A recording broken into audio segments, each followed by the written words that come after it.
বিশ্বমুক্ত গণমাধ্যম দিবস উপলক্ষে বিটিভি নিউজকে দেয়া সাক্ষাৎকারে তথ্য সম্প্রচারমন্ত্রী জহিরুদ্দিন স্বপন বলেছেন, বর্তমান বিশ্বে তথ্য প্রযুক্তির অভূতপূর্ব বিকাশ গণমাধ্যমকে দিয়েছে নতুন মাত্রা। ডিজিটাল প্ল্যাটফর্ম, সামাজিক যোগাযোগ মাধ্যম এবং অনলাইন সংবাদ মাধ্যমের প্রসারে তথ্য প্রবাহ হয়েছে দ্রুততর ও বহুমাত্রিক। এই বাস্তবতায় গণমাধ্যমের স্বাধীনতা যেমন অপরিহার্য, তেমনি তাদের দায়িত্বশীলতাও সমান গুরুত্বপূর্ণ। ভুয়া তথ্য, গুজব ও বিভ্রান্তিকর প্রচারণা প্রতিরোধে পেশাদারিত্ব, নৈতিকতা এবং সত্যনিষ্ঠা বজায় রাখা আজ সময়ের দাবি বলে জানান তিনি। আফরিন জানের রিপোর্ট।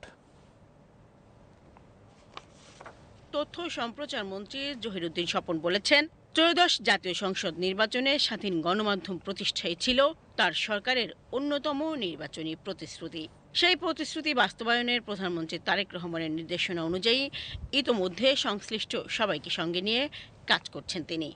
আমরা যেই মুহূর্তে এই বিশ্ব মুক্ত গণমাধ্যম দিবস পালন করছি, সেই মুহূর্তে বাংলাদেশে আমরা একটা নবনির্বাচিত সরকারের দায়িত্ব পালন করতে কেবল শুরু করেছি।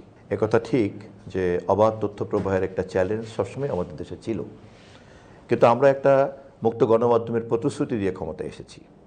একই সঙ্গে বিশ্বব্যাপী ডিজিটাল জার্নালিজমের কারণে, সিটিজেন জার্নালিজমের কারণে এই মুহূর্তে অবাধ তথ্য প্রবাহের পাশাপাশি অপতথ্য মোকাবেলাটাও একটা জরুরি এবং গুরুত্বপূর্ণ লক্ষ্যে পরিণত হয়েছে সুস্থ গণমাধ্যমের জন্য। জহিরুদ্দিন স্বপন বলেন, আজকের যুগে অবাধ তথ্য প্রবাহের পাশাপাশি অপতথ্য মোকাবেলাটাও একটি বড় চ্যালেঞ্জে পরিণত হয়েছে।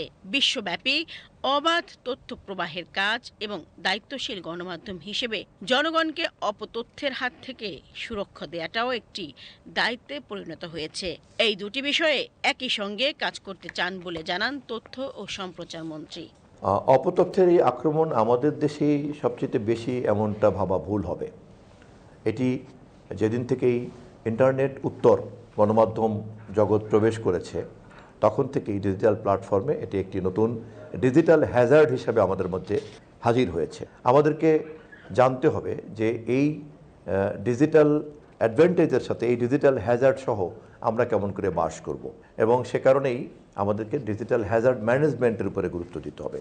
এখানে প্রতিক্রিয়াধর্মী আচরণের চাইতে বরঞ্চ এটাকে গঠনমূলক একটি কর্মপরিকল্পনা গ্রহণ করতে হবে। এবং সবচেয়ে ভালো দিক হচ্ছে যে এই সমস্যাটা কেবল আমাদের ডোমেস্টিক প্রবলেম না, এটা একটা ওভারসিজ প্রবলেম, গ্লোবাল প্রবলেম, এবং গ্লোবালি সলভ হবে।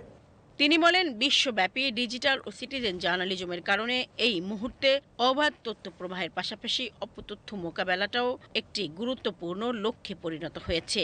সেই লক্ষ্যেই কাজ করছে সরকার।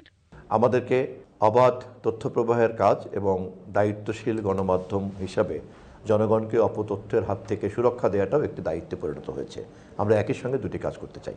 তবে সবশেষে তথ্য সম্প্রচার মন্ত্রী বলেন, বর্তমান সরকার সবসময় একটি দায়িত্বশীল ও স্বাধীন গণমাধ্যমকে সমর্থন করেছে এবং সামনেও করবে।